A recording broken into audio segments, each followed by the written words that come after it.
One of the reasons they excluded me is I cannot enter. They didn't ban me. Ban in UK means my lecture cannot be telecast, my video cassette cannot be sold, my book cannot be excluded means I am not congenial to society of UK. So I am not allowed to enter, but my video cassettes can be sold, books can be sold, my programs can be seen. So they excluded me. And 10 years later, in 2019, before that, what does Allah do? Later on, Theresa May becomes from Home Secretary, she becomes the Prime Minister. Because there's so much infighting in the party, that she's the black sheep, she becomes the Prime Minister.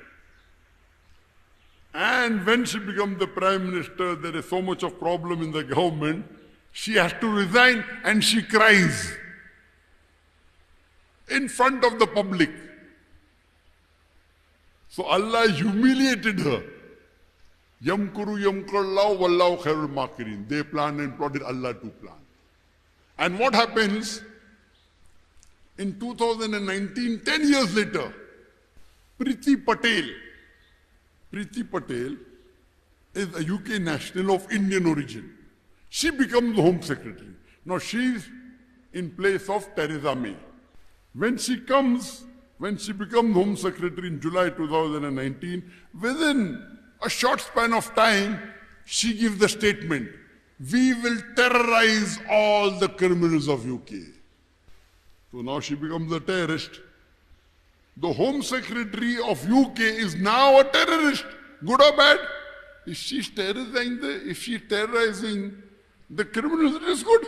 So when I say Muslims should terrorize the criminals, I become a terrorist. When she says she is Home Secretary, she is being praised. Very good, very good. Double standard. So Allah makes it happen. Maybe she saw my video cassette because she's of Indian origin, Hindu. Priti Patel, Indian origin, UK national, becomes Home Secretary. Maybe she saw my video. Very good.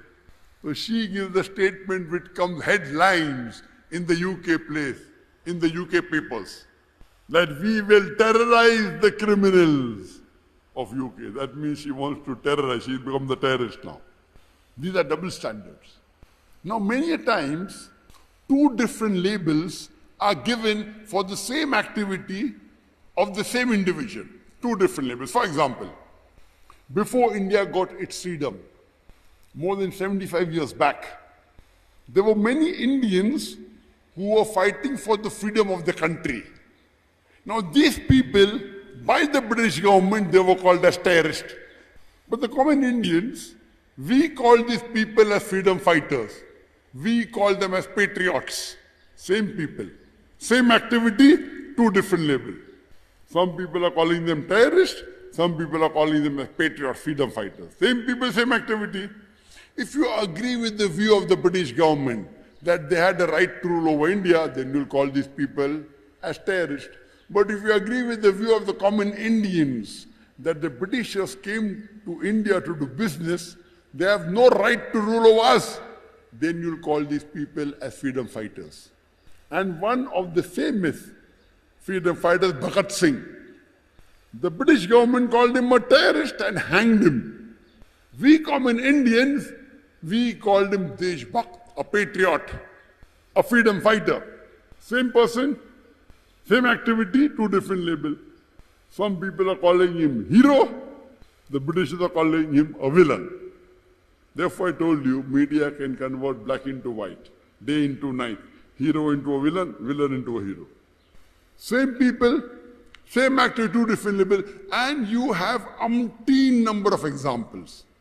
We know in 1775, when the Americans were fighting for the freedom against the British, the Britishers were ruling USA, before USA was formed, was ruling over America. And there were many Americans who were fighting for the freedom. In 1775, George Washington, at that time, by the British government, he was called as terrorist number one in the world. Later on, when Americans get their freedom and they make USA, United States of America, the same terrorist number one, George Washington, becomes the president of USA. Imagine, terrorist number one becomes the president of USA. One country is calling him a terrorist, the other country is calling him freedom fighter. And both of them then get together, now they are terrorizing the full world, UK and America put together. And they say that we have the maximum human rights, we fight for human values. This is nothing but a show. They attack countries which are less equipped for money, and they're saying we are going there for peace. War for peace. They are war on peace. Attacking Afghanistan, one of the least equipped country in the world. For 20 years, what does Allah do? Turns the table. After spending trillions of dollars, they had to retreat. They were a mujahideen, the real jihad, the Taliban. They trained them. They spend millions of dollars in training them against a proxy war against Russia. But then when they go to take over Afghanistan, they don't allow them. Who are you? They don't allow them. And 20 years they fight. Taliban, which are least equipped, Allah helps them. They had to flee the country after spending trillions of dollars.